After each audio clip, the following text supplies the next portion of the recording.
Okay, let's start. So here, let's draw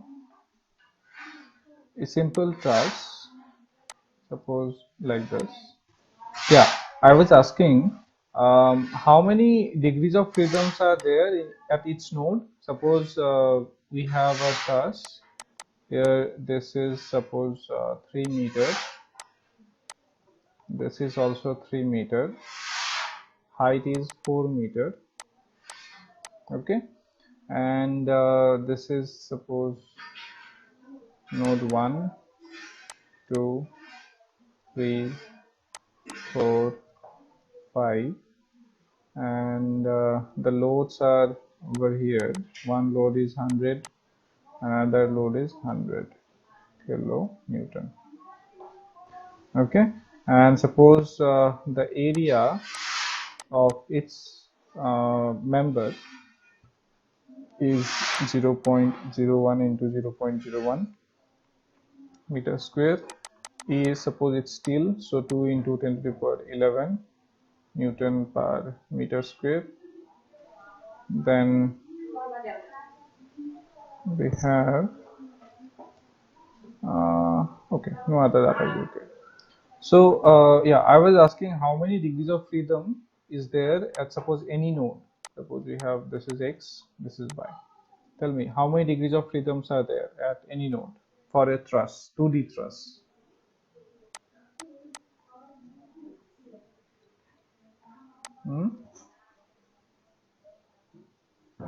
How many? 2, sir. 2. Yes. So either in the x direction or in the y direction. So and a member, say a truss member, is subjected to what kind of forces? Axial Axial tension forces, and compression. tension and compression, right? So a truss member is always subjected to either tension or compression. There is no bending moment, there is no shear force like that are not there. Okay, so if I model a beam, say we take a beam element. So why we take a beam element? Because it can evaluate the bending moment, it can evaluate shear force, it can evaluate rotation, everything. Okay, it has that capacity, so it's a beam element. But if I talk about a link element which can take care of only axial forces, because here also axial forces is there, only axial forces are capable of, means link elements are capable of taking care of only axial forces. Okay, but bending moment, shear force, these things are not link elements are not capable of doing it. Okay, so if I'm designing a truss, so or analyzing a truss, so we can use a link element. We cannot use also beam element also, but that is not required because in a truss the development of bending moment is very less. Okay, and here we assume that the loads are the loads act at the node. So basically tension and compression is the basic thing that is acting. Okay, so that is why in this problem we will consider link element. So for link element we will choose link 180. Link 180. Okay, so let's start. So here we will go to first preferences, it is structural. Okay, then go to preprocessor, element type, add element. So here you will select add. Here you can see there is link, beam, pipe, etc. Right, so we will select link here. So here first option is 3D finite STN 180. Okay, so we'll select this one, click OK. So we are selecting link element and press close. And after this we will go for material properties, then material model.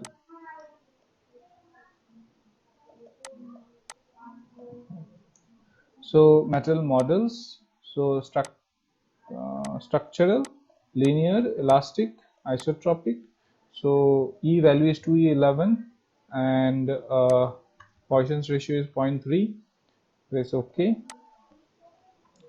Then we want to define the section. So for this, here there are different options are available like beam, shell, pretension, joints, reinforcing pipes, link. So we want the link. So here you will add. So you have to first define the ID number. So suppose it is ID 1, okay? Or you can type anything. Suppose truss. I write truss. Then press OK. Unknown. Acha, okay. I think that number should be used. Yeah. So we will use 1. Okay. Okay.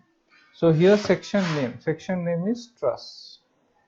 Then link area. So link area will be how much? 0.01 into 0.01. So it will be 0.0001. Okay. And mass we do not want to have, and here we want to have tension and compression both. So tension and compression. Press OK. So section is done. Then we'll go for modeling. It's very simple. So key points on active shears. Here, suppose the first node is 0, 0, 0. Apply. The second key point will be at a distance of 3 meter. Apply. Then third one is at a distance of 6 meter. Apply. Then fourth one at a distance of 1.5 and height is 4. Apply. The fifth point is at a distance 4.5 and 4. Okay. So we have the key points. Then we will go for drawing the lines. So select the line, straight line, and we will draw the lines. Okay. Then after lines, you know that we have to do the meshing. So select the meshing. So here you will first select the mesh attribute. So pick all lines or for all lines. So here you can see the section is there, truss, so link element and material property is 1. So press OK. Then we will go for site control lines for all lines. Yeah. So here link element you do not want to means no need to go for a higher mesh.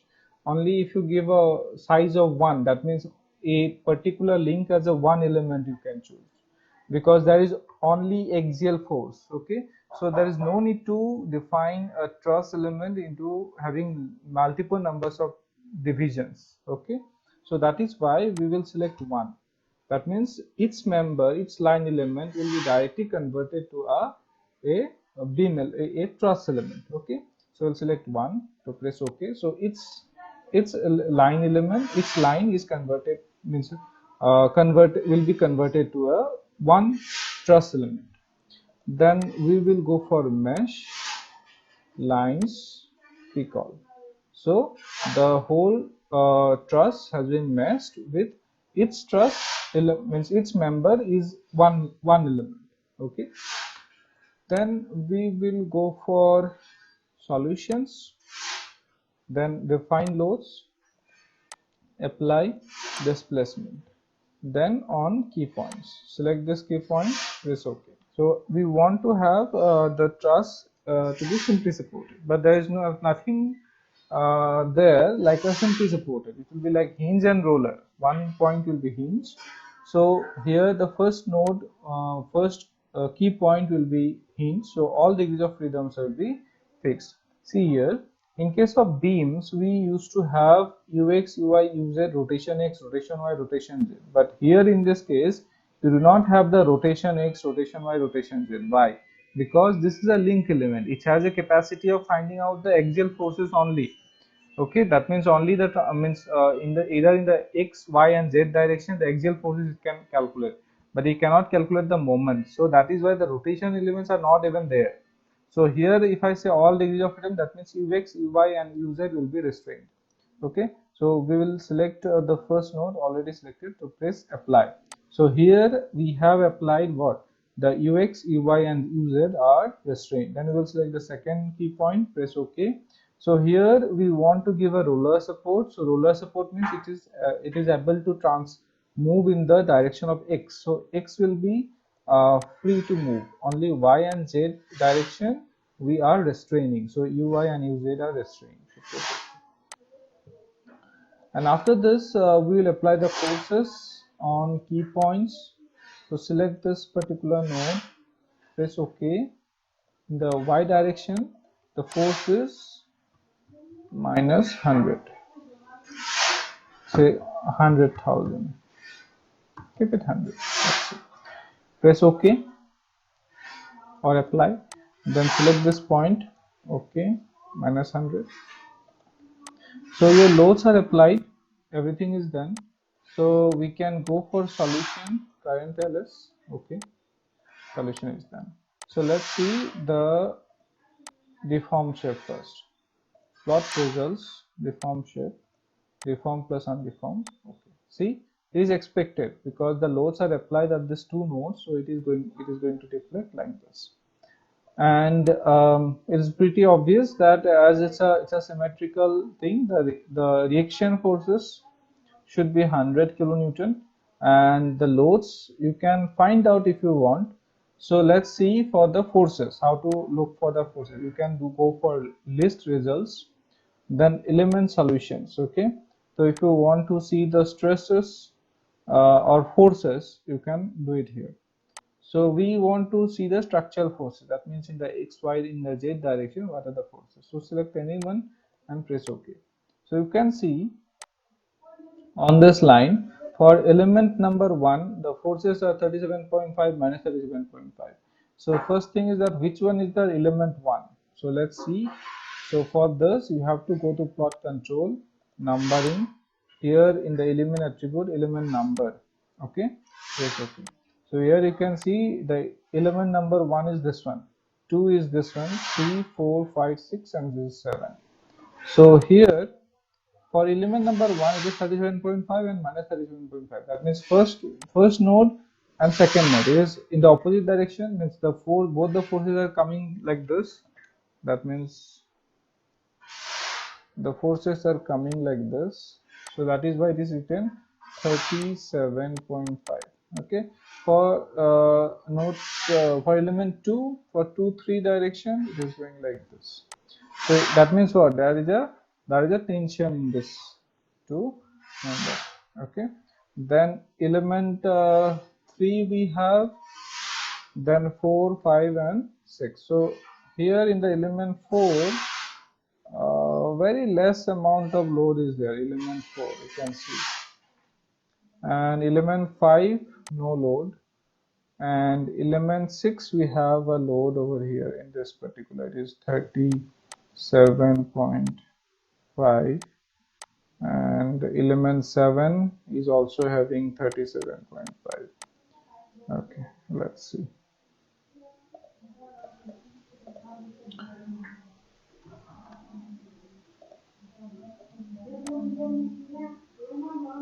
So this one is 37.5, this one is also 37.5, this is 0, this is 0. So is it okay? Is it does the ANSYS calculated it correctly, or we should not have 0 over here? You can check it. So because here it will be having a load of 100, then you can find out what is the component on, what is the force on this member and this member, and this member will be there. So yeah, and this will be able to take this 100 load by this thing, by this side. Yes, that is true. That means these two members should contain 0 forces. So yes or no? You understand, right? So these two forces will contain 0 forces. You can do it by method of joints or method of section as well if you want. You can cut it over here and take any moment about any point, and you can find it out. Okay, fine. So like this, you can calculate the forces as in each of the member. Also, if you want to know what is the deflection over here, so you can go for nodal solution, deformation in the suppose y direction. Press OK. So you can see node 2, you have a deformation of 0.258 into 10 to the power minus 4. Okay, 0.2. Then 3 is 0, 4, 5. They are having 0.27 into 10 to the power minus 4. So these are the deformations. There's deformation over here, here, and here. So like this, you can check for, you can do a analyze a particular task.